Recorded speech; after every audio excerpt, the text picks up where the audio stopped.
السلام عليكم ورحمة الله وبركاته. magacaygu waa Mahad Jaamac Koronto waxaan ahay tababara saxaafadeed. markii ugu horeysay aan tababar qabtay waxay ahayd sanadkii 2006 haddana waxaan sameeyay sanadii 2008 laakiin intii u dhaxaysay 2011 ilaa hadda oo ah 2018 shaqada aan qabtaa waa tababaranimo waxaana aan tababaraa wariyaasha iyo maamulayaasha warbaahinta. waxaan jeclaystay inaan halkan ka bilaabo tababaro saxaafadeed oo ah inaan idin la wadaago inta awoodeyda ah waxyaabaha aan is oran karo way hagaajin karaan warbaahinta af Soomaaliga wax ku qorta.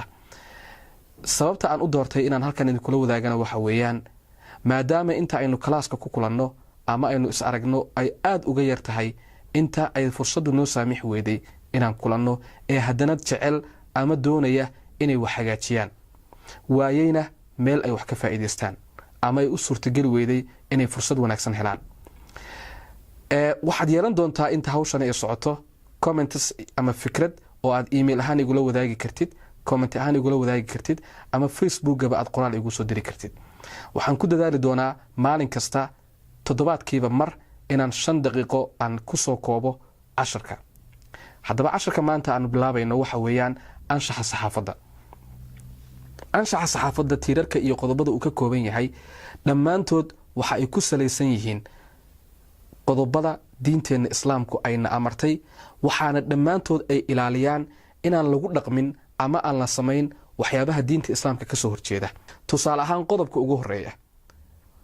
ugu horeeya ee aasaaska u anshaxa saxaafadda waxa weeyaan runta, in run la sheego. waan garanaynaa halka ay diinta islaamku ka istaagtay runta. alaa lacnatullaahi cala alkaadibiin, yani dadka runta sheegan ilaahay wuu ammaanay, kuwa beenta sheegan ilaahay wuu lacnaday. haddaba runtu waa maxay? runtu waxa weeyaan in waxa sida ay jiraan loo sheego. runtu ma aha in cidda wax tiraahda siday u tiri loo soo sheego, laakiin waa xogta dhabta ah siday u jirto in loo soo baahiyo. inaad tiraahdid waxa aad qoraysid ama codka aad soo deynaysid ama muuqaalka aad soo baahinaysid inaad ku dartid sida uu hadalka u dhigay ama siday hadalka u dhigtay, runka ma dhigayso wixii aad sheegaysay. waxaad runta ku ogaan kartaa inaad adigu horey wax xog u sii haysid oo aad dhinacyo kala duwanna ka xaqiijisid waxan aad baahinaysid. sheeko kasta oo la sheego waxay leedahay in ka badan 2 dhinac, ma aha 2 dhinac, in ka badan 2 dhinac oo ama 3 dhinac, 4 dhinac, 5 dhinac ah oo ay sheekadu khusayso. waa wax kasta oo dadka loo baahinayo. sababta saas loogu adkeeyay oo la doonay in runta la sheego waxa weeyaan in dadku ay helaan xog sax ah oo xaqiiq ah oo ay go'aan ku gaari karaan.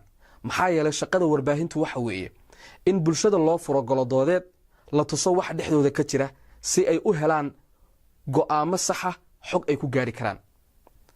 haddaba marka cidi ay wax noo sheegayso waxaan u baahannahay inaan iska xaqiijinno oo aan hubinno xogta aan baahinayno sida diinteena islaamkuba ay inoo tiri.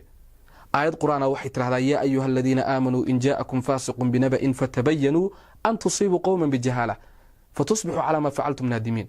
kuwiina ilaahay rumeeyo haddii qof wax idinla yimaado waxun sheegaya iska hubiya si idnaan u baahin dabadeedna idnaan khalad uga gelin qolo aan waxba adinkoon ogeyn, yani ogaanshiyalaan inaad qolo xukun khaldan ugu fulin kadibna idnaan ka shallaayin ama ka qoomameen wixii aad samayseen. warka iyo xogta la sheegayna waa sidaas oo kale. waa inaad hubisid waxa aad baahinaysid inay run yihiin.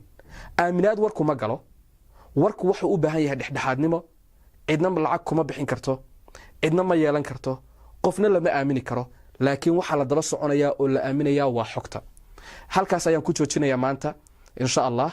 waxaan jeclahay inuu sida uga gaabto muuqaalada aan idinla wadaagayo si inaan uga caajisin. toddobaadkiiba maalin ayaan idin soo baahin doonaa haddii alla yiraahdo. waxaad nagala xiriiri kartaan emailka aan ku soo qori doono xagga dambe iyo ciwaanka Facebook. aad baad u mahadsantihiin.